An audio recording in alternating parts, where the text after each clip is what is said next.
నమోస్తు రామాయ సలక్ష్మణాయ, లక్ష్మణస్వామితో కలిసి ఉన్నటువంటి రామచంద్రమూర్తికి నమస్కరిస్తున్నాను. భాగవతులతో కలిసి ఉన్నటువంటి భగవానుడు పరమప్రసన్నుడై ఉంటాడు. అందుకని అది ఉపాసన రహస్యం. ఏదో శివపూజ చేస్తున్నాను అనుకోండి, ఒక్క శివుణ్ణి పిలిచేసి వెంటనే ఆహ్వానం చేయరు. గంట కొట్టి నంది భృంగిరట వీరభద్ర చండీశ్వర ప్రబల ముఖ్య మహాగణేభ్య అని ఆ పరివారం అంతటితో ఉన్నటువంటి శివుడు వచ్చి కూర్చోవాలని పిలుస్తారు. అలా నమోస్తు రామాయ సలక్ష్మణాయ దేవ్యై చ తస్యై జనకాత్మజాయై. అమ్మా, నువ్వు జనకాత్మజగా నీయంతట నువ్వు ప్రకాశించావు. జనకుడు కావాలంటే నువ్వు దొరకలేదు. దేవ్యై చ తస్మై. అమ్మా, నువ్వు అనుగ్రహిస్తే నాకు దర్శనమిస్తావు. నేను కోరుకుంటే దర్శనమిస్తావా అమ్మా? అమ్మా, అనుగ్రహించి కనపడమ్మా. హనుమకి సీతమ్మ దర్శనమైందన్న కీర్తిని నాకు కట్టపెట్టమ్మా. దేవ్యై చ తస్యై జనకాత్మజాయై నమోస్తు రుద్రేంద్ర యమానిలేభ్యో నమోస్తు చంద్రార్కమరుద్గణేభ్య. మరుద్గణాలకి, రుద్రగణాలకి అన్నిటికీ నమస్కారం చేస్తున్నాను. బ్రహ్మ స్వయంభూ చతురాననోవా. బ్రహ్మగారు స్వయంభూ, ఆయనకి, అశ్వనీ దేవతలకి, వరుణుడికి, అందరికీ, సమస్త భూతకోటికి నమస్కారం చేస్తున్నాను. వీళ్ళందరూ నన్ను అనుగ్రహించి సీతమ్మ యొక్క దర్శనం నాకైందనేటటువంటి కీర్తి నాకు కల్పించుగాక.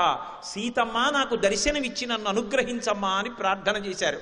ఇలా చూసేటప్పటికీ అప్పటి వరకు కనపడనటువంటి అశోకవనం మామిడి చెట్ల తోపు వెనక కనపడింది. మామిడి చెట్లు ఊగే.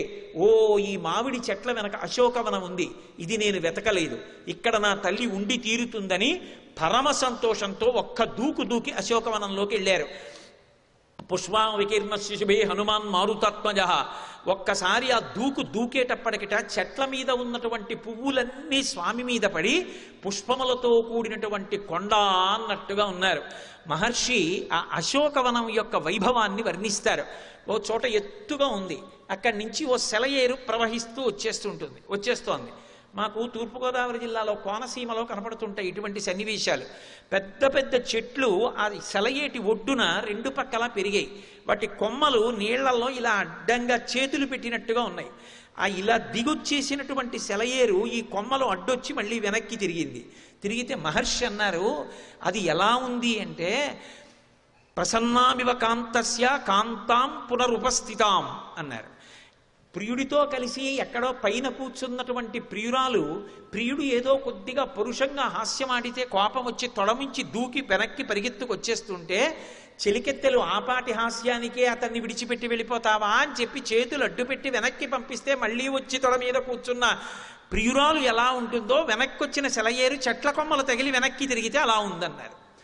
అక్కడ కూడా ఏమి సౌందర్యమో, ఏమి వనాన్ని వర్ణిస్తారో మహానుభావుడు. సారామ రామమహిషి రాఘవస్య ప్రియాసతి వనసంచార కుశల నూనయేశ్వరి జానకి అంటారు. నా తల్లి వనసంచార కుశల. సంధ్యాకాలం అవుతోంది, చీకటి పడుతోంది, కాబట్టి సంధ్యావందనం చేయడానికి నా తల్లి తప్పకుండా వస్తుంది. బహుశా ఆ కాలంలో స్త్రీలు కూడా సంధ్యావందనాధికారం పొందారన్నమాట. కాబట్టి సంధ్యావందనానికి తప్పకుండా వస్తుంది అనుకుని అన్ని చెట్ల మీద తిరుగుతూ చివరికి ఒక శిశుపా వృక్షం మీదకి ఎక్కారు. ఆ శిశుపా వృక్షం మించి చూసేటప్పటికీ ఆ క్రింద చుట్టూ చూస్తే అశోకవనం, క్రింద ఎవరో ఉన్నట్లుగా అనిపించింది. ఒక్కసారి ఆ కొమ్మల్లోంచి కిందకి చూశారు. తతో మలిన సంవీతాం రాక్షసీభిః సమావృతాం ఉపవాస కృషాం దీనాం నిశ్వసంతీం పునః.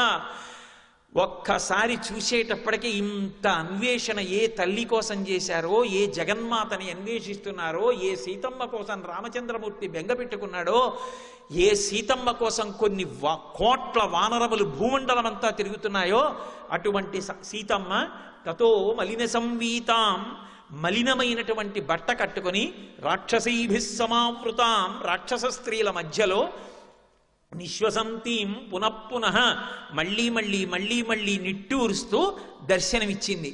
సుందరకాండలో అన్వేషణ ఘట్టం దగ్గర పరమాద్భుతమైనటువంటి సన్నివేశం ఏమిటంటే, మనసు ఎంత రంజిల్లుతున్నా, ఎంత సీతమ్మ గురించి పరివేదన పొందుతున్నా, సీతామాత దర్శనం కోసమని ఆ అన్వేషణ ఎంత అకుంఠిత దీక్షతో కొనసాగుతున్నా, శరీరానికి ఒక ధర్మం ఉంటుంది. ఆ శరీరం బడలిపోవడం అన్నది ఒకటి ఉంటుంది, దానికి ఆకలి వేయడం అన్నది ఒకటి ఉంటుంది, దాహం వేయడం అన్నది ఒకటి ఉంటుంది. ఒకవేళ మనసు ఇతర కార్యక్రమం మీద నిమగ్నమైనటువంటి కారణం చేత ఉపాధి పడుతున్నటువంటి ఖేదాన్ని, ఉపాధికి ఏర్పడినటువంటి అవసరాన్ని మనసు విస్మరించిన పదార్థం ఎదురుగుండా వచ్చి నన్ను నువ్వు తిను అన్నట్లుగా కనపడుతోందనుకోండి, అప్పుడు ఎవరికైనా సరే ఆ బడలిక గుర్తు రావడం, ఆకలి వెయ్యడం, అయ్యో తిని చాలాసేపు అయింది ఏదో ఒకటి నోట్లో వేసుకుందాం అని అనిపించడం పరమ సహజమైనటువంటి విషయం. సుందరకాండలో మహర్షి ఒక అద్భుతాన్ని ఆవిష్కరించారు. హనుమ అన్వేషణం చేసేటప్పుడు దదర్శ హరిషార్దూలస్తస్య రక్షపతి గృహీ మృగాణం మహిషాణాంచ వరాహాణాంచ భాగశః అన్నారు.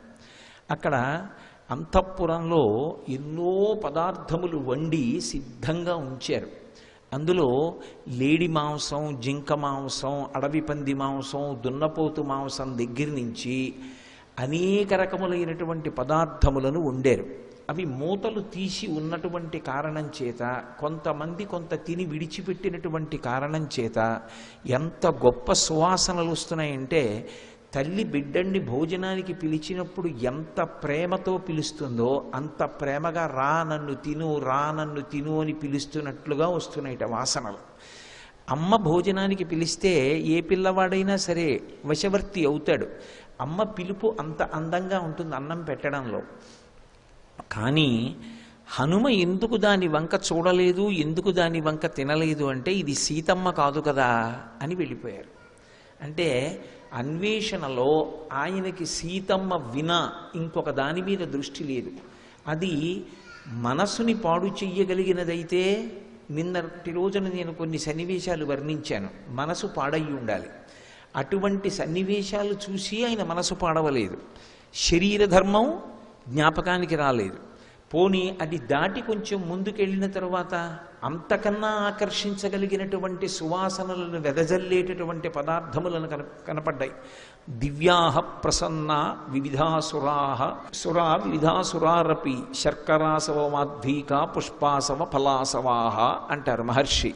అనేక రకాలైనటువంటి కళ్ళు బంగారు పాత్రలలో పెట్టి ఉంది. అందులో పులిసినటువంటి కళ్ళు, పువ్వుల్లోంచి తీసిన కళ్ళు, పళ్ళు పులియబెట్టి తీసినటువంటి కళ్ళు, ఇప్ప పువ్వులోంచి తీసినటువంటి కళ్ళు, మాధ్వీక అంటే ఇప్ప పువ్వులోంచి తీసినటువంటి కళ్ళు, ఇటువంటివి ఎన్నో అక్కడ పాత్రలలో పెట్టి ఉన్నాయి.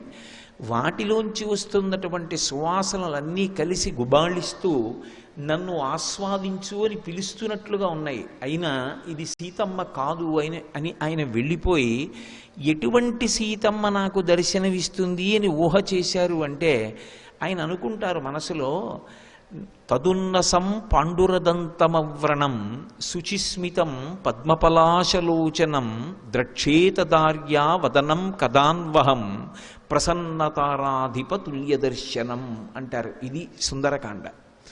ఒకటి, శరీరానికి కావలసిన పదార్థాల మీద వ్యామోహం లేదు. అలా ఎందరూ మహాత్ములున్నారు. ఆ భగవద్ దర్శనాన్ని అపేక్షించి ధ్యానంలో కూర్చుంటే వాళ్ళు ఈ శరీరానికి ఉండేటటువంటి అవసరాల్ని కూడా విస్మరించి పరమ సంతోషాన్ని పొందుతూ ఆ ఆనందాబ్ధిలో ఓలలాడిపోతూ ఉంటారు ధ్యానంలో. యోగరతో వా భోగరతో వా సంగరతో వా సంగవిహీన యస్యద్బ్రహ్మణి రమతే చిత్తం నందతి నందతి నందత్యేవా అంటారు. అందుకు మహానుభావుడు సుందరాతి సుందరుడయ్యాడు సుందరకాండలో. ఆ ఆత్మాన్వేషణమునందు నిమగ్నమైనటువంటి యోగి యొక్క స్థితి ఎలా ఉంటుందో ఆవిష్కరిస్తున్నారు మహర్షి. పైకి హనుమ యొక్క వర్ణన, ఆంతరమునందు ఆత్మాన్వేషణమునందు మగ్నమైనటువంటి యోగి యొక్క స్థితిని చూపిస్తారు. ఇంత ఆలోచించి సీతమ్మ దొరక్క వెతికి వెతికి వెతికి వెతికి ఎలా ఉండాలి సీతమ్మ అని అనుకున్నారంటే, ఆ తల్లి ఉండవలసినటువంటి తీరు తదున్నసం పాండురదంతమవ్రణం, ఎత్తైనటువంటి ముక్కుతో ఉంటుంది. ఆయన చూశారా సీతమ్మని? చూడలేదు. కానీ సాముద్రికంలో మా తల్లి అంత గొప్పగా ఉంటుంది. పద్మినీ జాతి స్త్రీ ఎలా ఉంటుందో అలా ఉంటుంది. తెల్లని దంతపంక్తితో ఉంటుంది. అవ్రణం, ఆవిడ శరీరం మీద ఎక్కడా కురుపులు కానీ మచ్చలు కానీ ఉండవు. అవ్రణం, శుచిస్మితం, చిన్న చిరునవ్వు నవ్వుతూ ఉంటుంది. అంత కష్టంలో ఉన్నా సరే ఆ చిన్న చిరునవ్వు మాత్రం ఆవిడ ముఖం మీద పోదు. శుచిస్మితం పద్మపలాశలోచనం, పద్మముల వంటి కన్నులతో విరాజిల్లుతుంటుంది. ద్రక్షేతదార్యావదనం కదాన్వహం, అటువంటి నా తల్లి ముఖాన్ని నేను ఎప్పుడు చూడగలుగుతాను? ప్రసన్నతారాధిపతుల్య దర్శనం, ఆ దర్శనం నా మనసుకు ఎటువంటిది అంటే, పూర్ణచంద్రబింబాన్ని చూస్తే మనసు ఎలా రంజిల్లుతుందో, ఎలా శాంతి పొందుతుందో, ఎలా సంతోషిస్తుందో, అలా నా వరకు నాకు నా తల్లి యొక్క ముఖం కనపడమే పూర్ణచంద్రబింబ దర్శనంతో సమానం. ఎందుకంటే లోకంలో అపై దీక్షితుల వారు 3 వస్తువుల్ని నిర్ధారణ చేశారు. ఈ 3 వస్తువుల దగ్గరికి వెళ్ళినప్పుడు మన ప్రయత్నపూర్వకంగా మనం మనసుని ఉంచక్కర్లేదు, ఆ వస్తువులే మన మనస్సుని లాగేసుకుంటాయి. అటువంటి వాటిలో మొట్టమొదటిది ఏది అంటే పూర్ణచంద్రబింబం. పూర్ణచంద్రబింబం మన ప్రయత్నం లేకుండా మన మనసుని లాగుతుంది. రెండవది సముద్రం. సముద్రం దగ్గరికి వెళ్ళాడనుకోండి, మన ప్రయత్నం అక్కర్లేదు, మన మనసుని సముద్రం లాగేస్తుంది. దాని మీద అత్యంత సంతోషంతో మనసు లగ్నమైపోతుంది. అలాగే మూడవది ఏనుగు. ఏనుగు వంక చూస్తే పిల్లలు పెద్దలు అందరూ కూడా కన్ను కదపలేరు, ఆ ఏనుగు వంక చూసి మురిసిపోతారు. అందుకే వినాయకుడు ఏనుగు ముఖంతో ఉంటాడు. ఏనుగు ముఖంతో ఉండి అందరి మనసులు తాను ఆకర్షిస్తాడు. కాబట్టి ఆయన షోడశనామ స్తోత్రం ఆయన ముఖవైభవంతో ప్రారంభం. సుముఖశ్చైకదత్తశ్చ కపిలో గజకర్ణకః. సుముఖం అంటే ఏనుగు ముఖం అని కాదు దాని అర్థం. అందరి మనసులు తాను లాగుతాడు, మిగిలిన వాళ్ళ దగ్గర మన మనసు మనం పెట్టాలి. వినాయకుడి దగ్గర అలా అక్కర్లేదు, ఆయనే మన మనసు లాగి నీ మనసు నా దగ్గర పెట్టావని ఫలితాన్ని ఇచ్చేస్తాడు. అందుకని సుముఖుడు. అలా అటువంటి నా తల్లి యొక్క ముఖమండలం ఎప్పుడు దర్శనం అవుతుందో, చిట్ట చివరికి ఇక సీతమ్మ తల్లి దర్శనం కాలేదనేటటువంటి బాధతో శరీరమే విడిచిపెట్టేద్దామనుకున్నటువంటి హనుమ శరణాగతి మార్గాన్ని అవలంబించారు. శాస్త్రంలో శరణాగతి అనేటటువంటిది ఎంత గొప్పదో నిరూపణం చేశారు. నమోస్తు రామాయ సలక్ష్మణాయ దేవ్యై చ తస్యై జనకాత్మజాయై నమోస్తు రుద్రేంద్ర యమానిలేభ్యో నమోస్తు చంద్రార్కమరుద్గణేభ్యః సిద్ధిం వే సంవిధాస్యంతి దేవాస్సర్షి గణాస్త్విహ బ్రహ్మా స్వయంభూర్భగవాన్ దేవాశ్చైవ దిశంతు మే సిద్ధిమగ్నిశ్చ వాయుశ్చ పురుహూతశ్చ వజ్రభృత్ వరుణ పాశహస్తైశ్చ సోమాదిత్యౌ తథైవ చ అశ్వినౌ చ మహాత్మానౌ మరుతః శర్వయేవ చ సిద్ధిం సర్వాణి భూతాని భూతానాం చైవయ ప్రభు దాస్యంతి మమయేఛాన్యే హెదృష్ట్వా పదిగోచరాః అని సమస్త భూతములకు చతుర్ముఖ బ్రహ్మగారికి లక్ష్మణ సమేతుడైనటువంటి రామచంద్రమూర్తికి దేవ్యై చ తస్యై జనకాత్మజాయై దేవీ స్వరూపమైనటువంటి ఆ తల్లి జానకి ఆనాడు జనకుణ్ణి ఎలా అనుగ్రహించిందో అలా నన్ను అనుగ్రహించి నాకు దర్శనమిచ్చి సీతమ్మ దర్శనాన్ని హనుమ పొందారనేటటువంటి కీర్తి నాకు కట్టబెట్టాలి తప్ప నేను ఆవిడ్ని వెతికి పట్టుకుని హనుమ సీతాదర్శనం పొందారనేటటువంటి కీర్తి పొందడానికి అది వస్తువు కాదు, ఆవిడ పరబ్రహ్మస్వరూపిణి. అటువంటి తల్లి యొక్క దర్శనం ఆవిడ అనుగ్రహంతో జరగాలి తప్ప నేను ప్రయత్నం చేస్తే లభించదని శరణాగతి చేశారు. నమస్కార వైభవంలో వచ్చినటువంటి కించిత్ దోషాన్ని దిద్దుకున్నారు. బయలుదేరుతున్నప్పుడు సీతమ్మకి నమస్కరించలేదు. ఎందుకని అంటే సూర్యాయ మహేంద్రాయ పవనాయ స్వయంభువే భూతేభ్యశ్చాంజలిం కృత్వా చకార గమనీమతిం అని బయలుదేరుతున్నప్పుడు బ్రహ్మగారికి తండ్రి అయినటువంటి వాయుదేవుడికి గురువైనటువంటి సూర్యభగవానుడికి రామచంద్రమూర్తికి నమస్కరించారు తప్ప ఏ తల్లి దర్శనానికి బయలుదేరారో ఆ తల్లికి నమస్కరించలేదు. ఇప్పుడు అది జ్ఞాపకానికి వచ్చింది. ఎందుకు జ్ఞాపకానికి వచ్చింది అంటే ఉపాసనలో మీరు ఒక విషయాన్ని జ్ఞాపకం పెట్టుకోవాలి. పరమభక్తి తత్పరుడైనటువంటి వ్యక్తి ఎప్పుడైనా ఎక్కడైనా ఒక దోషాన్ని చేస్తే ఆ దోషాన్ని అమ్మవారు స్మృతి రూపంలో దిద్దుతుంది. మళ్ళీ ఆయనకే జ్ఞాపకం వస్తుంది, ఓ ఈ దోషం జరిగిందని. అందుకే ఆయన చనిపోవాలి అని అనుకున్నప్పుడు ఆయనకే ఒక విషయం స్ఫురణకొచ్చింది. వినాశే బహవో దోషాః జీవన్ భద్రాణి పశ్యతి అంటారు, ఆర్షవాక్కు అంటారు దాన్ని. రామాయణం ఈ జాతికి అందింపబడినటువంటి జీవగర్ర. అయిన దానికి కాంద్యానికి చచ్చిపోవడం గొప్ప కాదు, బ్రతికుండడం గొప్ప. పరిస్థితులను ఎదుర్కోవడం గొప్ప, ఎదుర్కొని రాటుదేరి తాను విజయం సాధించడం గొప్ప. అమ్మ కొట్టిందని చచ్చిపోవడం, నాన్నగారు దెబ్బలాడారని చచ్చిపోవడం, పరీక్ష పోయిందని చచ్చిపోవడం, ప్రతిదానికి చచ్చిపోవడం మార్గం కాదు. మృత్యుదారు కుఠారిక ఆవిడ. మృత్యువు అనేటటువంటి దారువుకి ఆవిడ గొడ్డలిపెట్టు లాంటిది.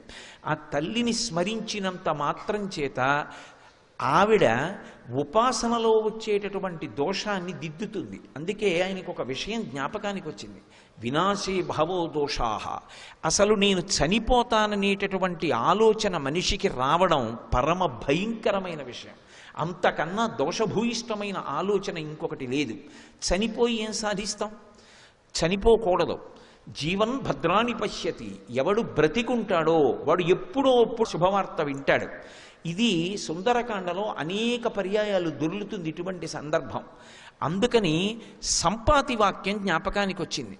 కాలిపోయిన రెక్కలున్నటువంటి సంపాతి దూరంగా లంకాపట్టణంలో సీతమ్మ ఉంది అని చెప్పినంత మాత్రం చేత తిరిగి రెక్కలొచ్చాయంటే, రామకార్యం మీద వెడుతున్న వాడికి మాట సాయం చేసినంత మాత్రాన కాలిపోయినటువంటి రెక్కలున్న సంపాతికే తిరిగి రెక్కలు వస్తే, సీతా దర్శనం కోసం రామకార్యం మీద బయలుదేరి నేను వస్తున్నప్పుడు విరుద్ధమైనటువంటి ఎన్నో విషయములు నా పట్ల ఆనుకూల్యతని ప్రకటనం చేస్తే సీతమ్మ దర్శనం నాకెందుకు కాదు?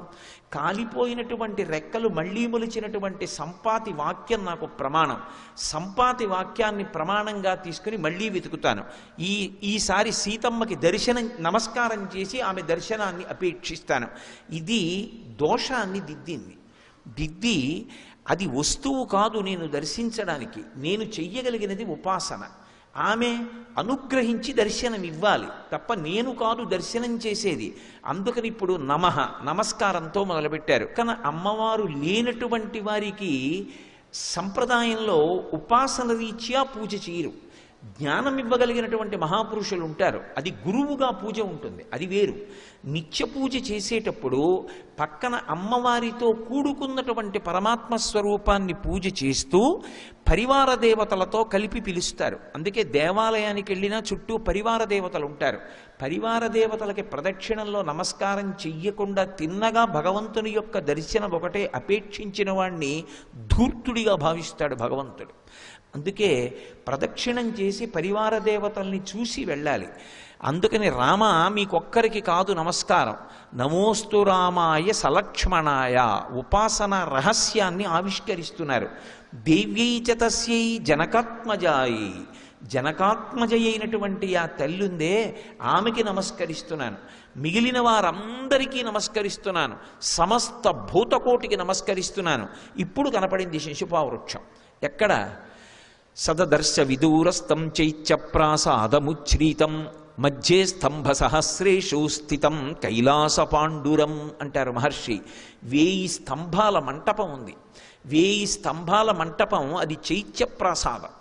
ఆ 1000 స్తంభాల మంటపం పక్కన ఉన్న శిశుపావృక్షం మీద కూర్చున్న తర్వాత దర్శనమైంది. యోగికి దర్శనం ఎక్కడవ్వాలి? గురువుగారి అనుగ్రహంతో ఆ చంద్రుడి నుంచి ఒలుకుతున్నటువంటి సుధాధారలలో తడుస్తూ అమ్మవారి దర్శనం సహస్రారంలో అవ్వాలి. సహస్రారం అంటే 1000 స్తంభాల మంటపం.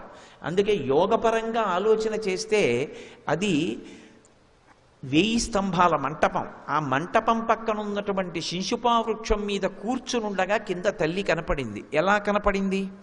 ఆయన ఎలా ఉంటుంది అమ్మవారిని ఊహించారో అలాగే కనపడింది.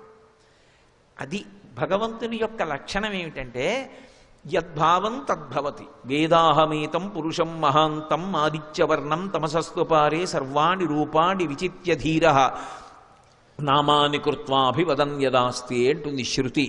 ఆయనకు అసలు ఒక రూపం లేదు, కానీ మనం ఎలా కనపడాలని ధ్యానం చేస్తున్నామో అందుకే ఒక మంత్రం చేస్తే ఆ మంత్రానికి ఒక ధ్యాన శ్లోకం ఉంటుంది. ఆ ధ్యాన శ్లోకంలో ఇలా ఉంటుంది అమ్మవారు, ఇలా ఉంటాడు అయ్యవారు అని వర్ణిస్తారు.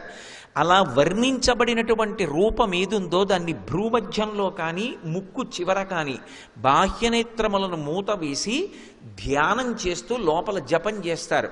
ఆ బీజాక్షరముల యొక్క విస్ఫోటనం చేత ఆంతరముగా కలిగినటువంటి శక్తి వలన ఎటువంటి ధ్యాన శ్లోకంతో మీరు అమ్మవారు కనపడాలని ధ్యానం చేశారో అటువంటి రూపంతోనే ఆమె సాక్షాత్కరిస్తుంది. అంతేకాని అదే ఆవిడ రూపం అని మాత్రం చెప్పడానికి వీల్లేదు. ఇప్పుడు హనుమ ఎలా కనపడాలి అమ్మవారిని కోరుకున్నారో అలాగే కనపడడం తత్వతః చాలా గొప్ప విషయం. కానీ నిజానికి ఆమె శోకమూర్తి కాదు. ఆమె నిజంగా ఏడుస్తోందనుకోండి, అంతకన్నా అన్యాయమైన విషయం లోకంలో ఇంకోటి లేదు. ఎందుకంటే ఆవిడ ఆదిశక్తి, లోకమాత. ఆవిడ ఎందుకు ఏడుస్తుంది? ఆవిడ అయోనిజ. ఆవిడ ఏమైనా చెయ్యగలదు. కానీ ఎందుకు ఏడుస్తోంది? మరి ఎందుకు ఏడుస్తోందో చెప్పకుండా చెప్పడం సుందరకాండ. ఒక కులకాంత వచ్చి ఇంట్లో ఏడిచిందనుకోండి, ఆ ఏడుపు వల్ల ఆవిడ కాదు బాధపడింది. మా ఇంటికి వచ్చి నా వల్ల ఒక కులకాంత ఏడిచిందనుకోండి, నేను ఒక కులకాంతని మా ఇంటికి తీసుకొచ్చి అవమానించాను అనుకోండి, బాధ పెట్టాను అనుకోండి, ఆవిడ మనస్సు, ఆవిడ బాధపడి భోరున ఏడ్చిందనుకోండి, ఆవిడ కంటి వెంట పడినటువంటి నీటి బిందువులు నా ఇంటి నేల మీద పడ్డాయి కాబట్టి ఆ నేల మీద నేను నా కుటుంబం కూడా ఎన్నో కష్టములను పడవలసి ఉంటుంది. కులకాంత కంటి నీరు ఇంట్లో పడ్డానికి వీల్లేదు. అందుకే అది ఎవరి కన్నీరు? అది కేవలం ఒక ఇల్లాలి కన్నీరు కాదు. ఒక ఇల్లాలి కంటినీటికే అంత శక్తి ఉంటే అది జగన్మాత కంటి వెంట పడ్డ కన్నీరు. ఎందుకు పడింది? కొడుకుగా మాట్లాడవలసిన వాడు కేవలం ఒక పురుషుడిగా తల్లితో మాట్లాడకూడని మాటలు మాట్లాడుతున్నాడు. కుసంస్కారానికి కన్నీరు కార్చింది. ఇప్పుడు ఆ కన్నీటికి ఒక్క లంక కాదు కాలిపోయేది, యావత్ భూమి కాలిపోతుంది. ఇప్పుడు అది కాలిపోకుండా చూడడం హనుమ యొక్క కర్తవ్యం. అందుకే ఆయన ఏం చేశారంటే, ఉల్లంఘ్య సింధో సలిలం సలీలం యశోకవన్నిం జనకాత్మజాయాః ఆదాయతేనైవ దదాహ లంకాం నమామితం ప్రాంజలిరాంజనీయం. సుందరకాండలో హనుమద్వైభవాన్ని చెప్పింది ఆ శ్లోకం. ఆయన కొత్తగా అగ్నిహోత్రాన్ని తెచ్చి పెట్టలేదు లంకకి. ఈ కన్నీటి బిందువుల వలన యావత్ భూమి కాలిపోకూడదు. అందుకని ఆయన ఏం చేశారంటే, శోకవన్నిం జనకాత్మజాయాః, సీతమ్మ కన్నుల వెంట పడినటువంటి బాష్పధార అనబడేటటువంటి అగ్నిహోత్రాన్ని నిప్పుగా మార్చి లంకనొకదాన్ని కాల్చేశారు. ఆవిడ కన్నీటికి కారణం లంక ఒకటే కాబట్టి, అమ్మ మిగిలిన భూమి కాలడానికి వీల్లేదు అని మహాయోగి పుంగవుడై దాని యొక్క అగ్నిహోత్ర సంస్కారము చేత లంక ఒకటే కాలిపోయేటట్టు చేసి మిగిలిన భూమిని కాపాడాడు ఆయన. అందుకని నమామితం ప్రాంజలిరాంజనీయం, అంజలి వహించి హనుమకు నమస్కరించుతున్నాను. అది ఆయన సుందరకాండలో ఈ జాతికి చేసిన మహోపకారం. కాబట్టి ఇప్పుడు ఆయనకి ఎలా కనపడాలి శిశుపావృక్షం మీద కూర్చుంటే? అందుకే మొట్టమొదట కనపడుతోందని చెప్పగానే మొదటి శ్లోకం అలాగే పడింది మహర్షికి. తతో మలిన సంవీతాం రాక్షసీభిః సమావృతాం ఉపవాస కృషాం దీనాం నిశ్వసంతీం పునః పునః. ఏమి మాటలు పడిపోయాయండి అసలు మహర్షికి. అద్భుతం కదండి శ్రీరామాయణం. ఆ తల్లి తతో మలిన సంవీతాం, అప్పుడు ఆయన చూసిన సీతమ్మ ఎలా ఉన్నది అంటే, మలిన సంవీతాం, మట్టి పట్టినటువంటి బట్ట కట్టుకునుంది. మట్టి పట్టిన బట్ట పెట్టెలోంచి తీసి కట్టుకుందా? కట్టుకున్న బట్ట మట్టి పట్టిందా? అంటే కట్టుకున్న బట్ట మట్టి పట్టింది. ఎందువల్ల? 10 నెలలైంది ఆవిడ బట్ట మార్చుకోలేదు. పైగా అది పూర్తి బట్ట కాదు, వస్త్రఖండంతో ఉంది. అలా ఉండకూడదు. అంచు ఉన్న వైపు చింపేసిన బట్టని కట్టుకోకూడదు. అగ్నిహోత్రం వల్ల కన్నం పడ్డ బట్ట కట్టుకోకూడదు. వేదం పటలపన్నం చెప్తుంది. అది విపరీత ఫలితాలు ఇస్తుంది. ఇప్పుడు ఆవిడ 10 నెలల నుంచి బట్ట మార్చుకోలే, మట్టి పట్టేసింది, కంపు వస్తోంది, అయినా ఆ బట్టతో ఉంది. పైగా దాని ఉత్తరీయం చింపేసింది. ఉత్తరీయం వైపు అంచు ఉంటుంది, అంచు ఉన్న వైపు చింపేసింది ముక్క. చింపి ఆభరణములు మూట కట్టి కిష్కింధ వైపు వదిలేసింది కాబట్టి ఇప్పుడు ఆవిడ కట్టుకున్నది బట్ట కాదు, వస్త్రఖండం. అలా కట్టుకోకూడదు బట్టని, వస్త్రఖండాన్ని కట్టుకోరు. అందుకే మరొకలా అనుకోకండి, నేను ఉన్న శాస్త్రం చెప్పగలనంతే, విమర్శించడం నా ఉద్దేశ్యం కాదు. ఎప్పుడైనా సరే కత్తెర పెట్టి ముక్కలు చేసి మళ్ళీ కుట్టిన బట్ట కట్టుకున్నాడు అనుకోండి, వైదిక కర్మకి అర్హత ఇవ్వరు.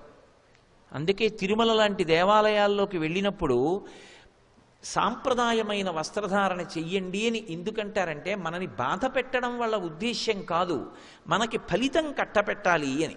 ఒకసారి వస్త్రాన్ని కత్తెర పెట్టి కానీ కత్తిరించేశారనుకోండి ముక్క ముక్కల కింద, వస్త్రానికి ఉన్నటువంటి అధిదేవతలందరూ కూడా విడిచిపెట్టేస్తారు. ప్రతి పోగుకి దేవతలు ఉంటారు. ఆ దేవతలందరూ విడిచిపెట్టి శపిస్తారు.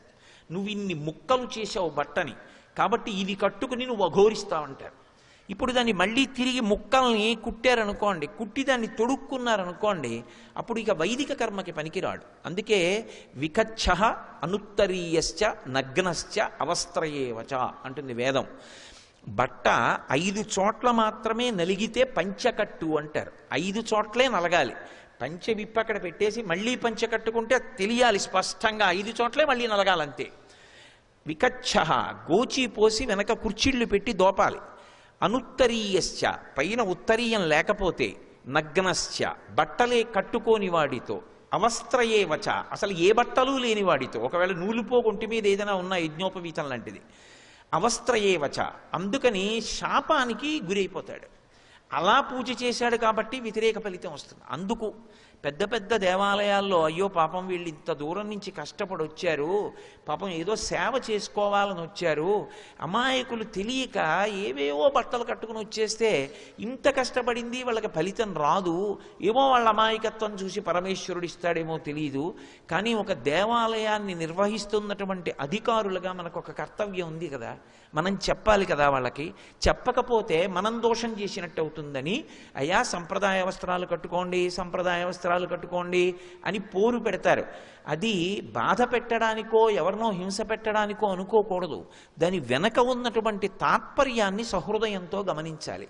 శ్రీ ఉమామహేశ్వర పరబ్రహ్మార్పణమస్తు. స్వస్తి.